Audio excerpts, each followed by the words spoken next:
On their last decision day of the year, the Supreme Court struck down one of the nation's toughest restrictions on abortion in a 5-3 decision.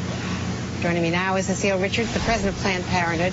Cecile, I said earlier that you were a plaintiff. You were not involved in this case, but I wanted to get your reaction.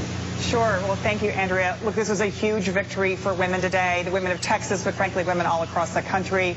And I really applaud the Center for Reproductive Rights that brought this suit, and then the dozens of folks like Planned Parenthood who filed supporting briefs.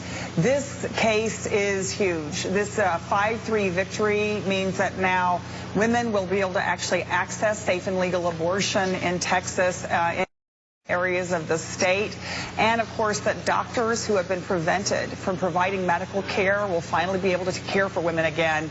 It's a really big day for women. And what about the other states that have similar, there are 12 states that have similar restrictions. Do you expect that people will begin challenging those one by one?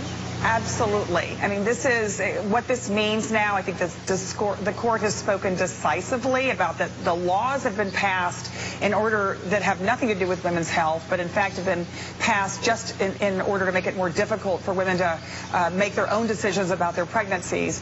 What this means is we can now challenge these not only in court, but work to repeal them state by state. Again, there's just no way to overstate what an important victory this was, and I think it really underscored the court's decision showed how much women have suffered in the state of Texas under this law. You know, it was really just about 3 years ago that thousands of people went to the Capitol day after day, and of course Senator Wendy Davis held her famous 13-hour filibuster. This has been a law that was never supported by the people of Texas. It was wrongly passed, and it's really wonderful to have this victory today by the Supreme Court. I was very struck, Cecile. Now, I could stand corrected because I was inside at that rally. It was very hard to hear the loudspeakers.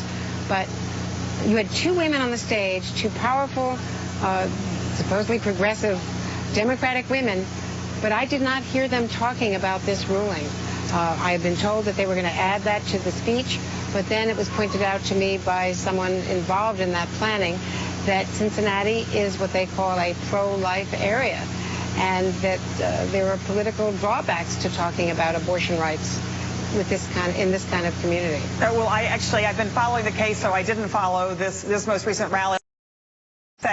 Secretary Clinton tweeted out immediately her support, and of course understanding that the fight goes on. This was not simply a matter of this decision. As we know, there are still women across the country who do not have access to safe and legal abortion. We need to overturn the Hyde Amendment. We need 9 justices on the Supreme Court. There's a lot of work left to do, and I think these issues are going to be really important in the national election in November. And it was wonderful to hear, I know that the White House and the administration has also put out a statement applauding this decision and the right of women to make their own decisions about their health care, including their pregnancies. And indeed, the president's statement says, "I'm pleased to see the Supreme Court protect women's rights and health today. As the brief filed by the Solicitor General makes clear, and as the court affirmed today, these restrictions harm women's health and place an unconstitutional obstacle in the path of a woman's reproductive freedom."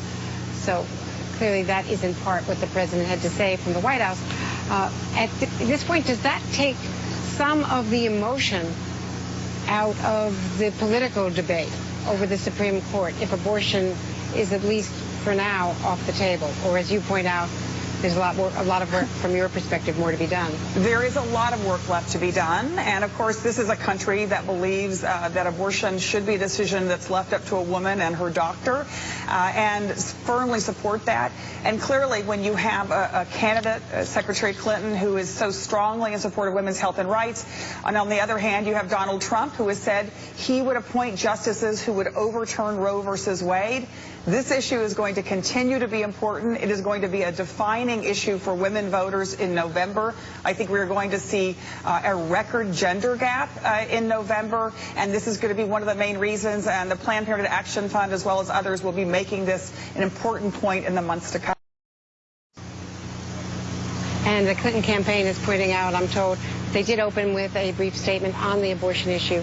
I've got to tell you, in that loud crowd, it was awfully hard to hear everything going on. Sure. So we will, of course, fix that as well. Cecile Richards, thank you very much. I know it's a busy day. Thanks for joining me today. Thanks, Andrea. Good to see you.